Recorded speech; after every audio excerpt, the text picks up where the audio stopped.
అనంత కరుణామయుడు అపార కృపాశీలుడైన అల్లాహ్ పేరుతో ప్రారంభిస్తున్నాను. ఇరాన్, ఈజిప్ట్ తదితర రాజులకు లేఖలు.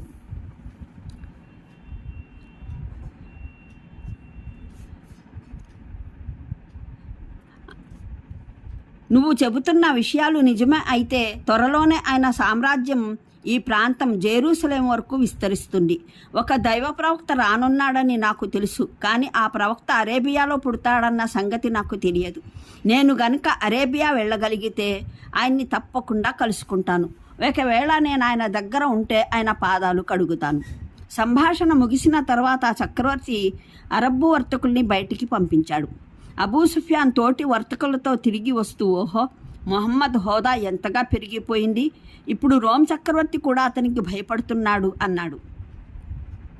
ఆ తర్వాత రోమ్ చక్రవర్తి తన రాజ్యానికి చెందిన ఉన్నతాధికారుల్ని, ధర్మవేత్తల్ని, ప్రముఖుల్ని, ప్రజాప్రతినిధుల్ని తన దర్బారులో సమావేశపరిచాడు. ఎవరూ బయటికి పోకుండా తలుపుల్ని మూయించాడు.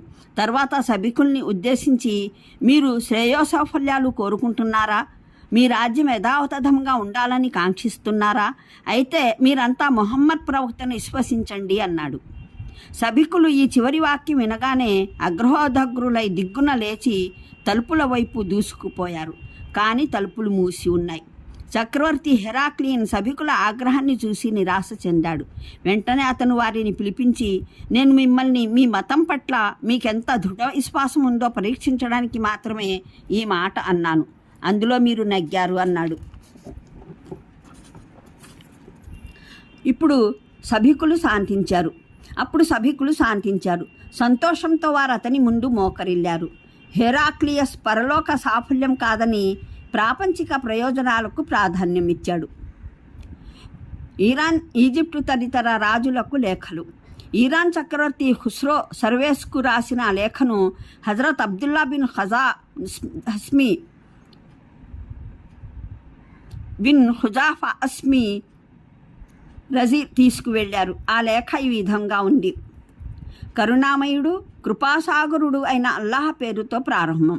దైవ ప్రవక్త మొహమ్మద్ తరపున పర్షియా రాజ్యాధినేత కిస్రాకు రాయున్నది. రుజుమార్గం అవలంబించి దేవుణ్ణి, ఆయన ప్రవక్తను విశ్వసించి దేవుడు ఒక్కడేనని సాక్ష్యం ఇచ్చేవారికి శాంతి శ్రేయాలు కలుగుగాక. జీవమున్న ప్రతి వ్యక్తికి దేవుణ్ణి గురించి హెచ్చరించడానికి ఆయన నన్ను యావత్తు మానవాళి కోసం దైవ ప్రవక్తగా నియమించి పంపాడు.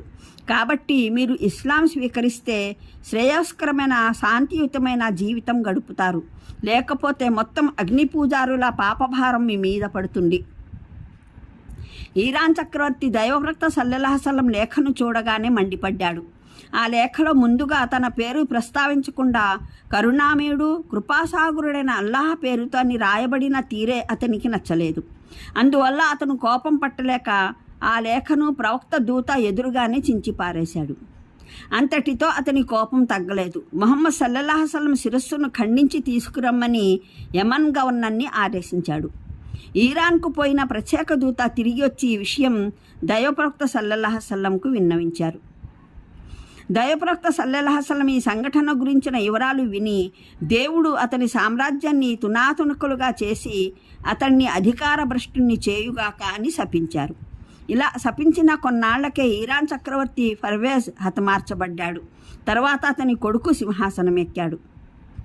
అప్పట్లో యమన్ కూడా ఇరాన్ చక్రవర్తి ఆధీనంలో ఉండేది. ఇరాన్ సామ్రాజ్యం పతనమైపోతుందని, ఇక దాన్ని కాపాడటం ఎవరితరమూ కాదని యమన్ గవర్నర్ గ్రహించాడు.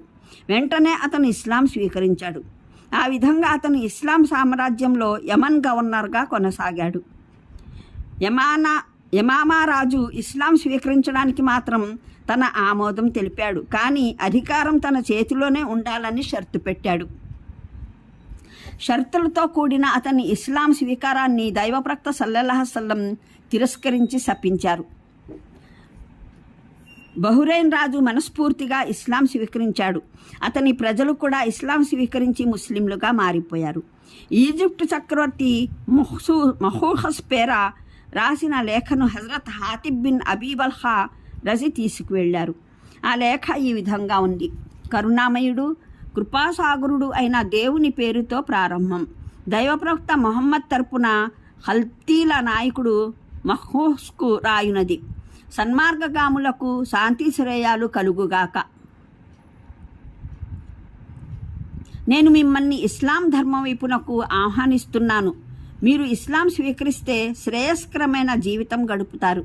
దేవుడు మీకు రెట్టింపు పుణ్యఫలం ప్రసాదిస్తాడు. ఇస్లాం స్వీకరించకపోతే దేశ ప్రజల పాప భారమంతా మీ మీద పడుతుంది. గ్రంథ ప్రజలారా, మీకు మాకు సమానంగా ఉన్న విషయం వైపుకు రండి. మనం ఒక్క దేవుణ్ణి తప్ప మరెవరిని ఆరాధించకూడదు. మనలో ఎవరూ దేవుణ్ణి కాదని మరెవరిని దైవంగా చేసుకోరాదు. మీరు ఈ విషయాన్ని అంగీకరించకపోతే మేము అంగీకరిస్తున్నాం. దీనికి మీరు సాక్షులుగా ఉండండి. ఈజిప్టు చక్రవర్తి ఇస్లాం స్వీకరించలేదు, కానీ దైవప్రవక్త సల్లల్లాహు అలైహి వసల్లం లేఖను రాయబారిని ఎంతో గౌరవించాడు. దైవప్రవక్త సల్లల్లాహు అలైహి వసల్లం కోసం విలువైన కానుకలను కూడా ఇచ్చి పంపాడు. ఈ కానుకలలో ఒక తెల్ల కంచరగాడిద, ఈజిప్టుకు చెందిన కొన్ని ప్రత్యేక వస్తువులు, డబ్బు సంచులు ఉన్నాయి. ఇంకా అతను మారియా, షిరిన్ అనే దాసీలను కూడా దైవప్రవక్త సల్లల్లాహు అలైహి వసల్లంకు బహుకరించాడు. దైవప్రవక్త సల్లల్లాహు అలైహి వసల్లం ఈ కానుకల్ని స్వీకరించారు. ఆయన షీరిన్ని ప్రముఖ కవి హజరత్ హుస్సాన్ రజీకు ప్రదానం చేశారు.